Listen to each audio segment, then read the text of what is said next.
मेरे बच्चे को ना थोड़ा सा कफ एंड कोल्ड हो गया है, तो उसके लिए होम रेमेडी, जैसे मैं वीडियोस बनाता हूँ आप लोगों के साथ शेयर करता हूँ, तो सेम ये होम रेमेडी है जो मैं अभी आपके साथ शेयर करने वाला हूँ, ये मैं अपने बच्चे के लिए भी करता हूँ। सोचा कि इस बार आपको दिखाया जाए कि क्या प्रोसेस है और कैसे होना है। बहुत छोटी सी वीडियो गाइस, चलो चलते हैं किचन में। लहसुन, लहसुन की कलियां, ये लौंग है, पूरा पीस लेना गाइस लौंग का, जिसमें फूल भी है ऊपर का और नीचे की डंडी भी है। और ये है अजवाइन, थोड़ा सा अजवाइन के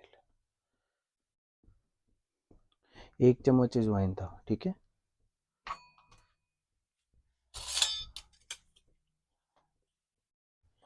इनको अच्छे से रोस्ट कर लेना।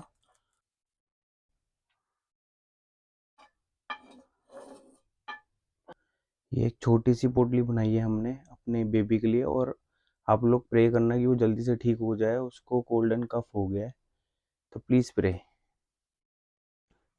ये पोटली बनाई है अपने बाबू के लिए मैंने, और ये ऐसे करके उसके पास में रख देनी है।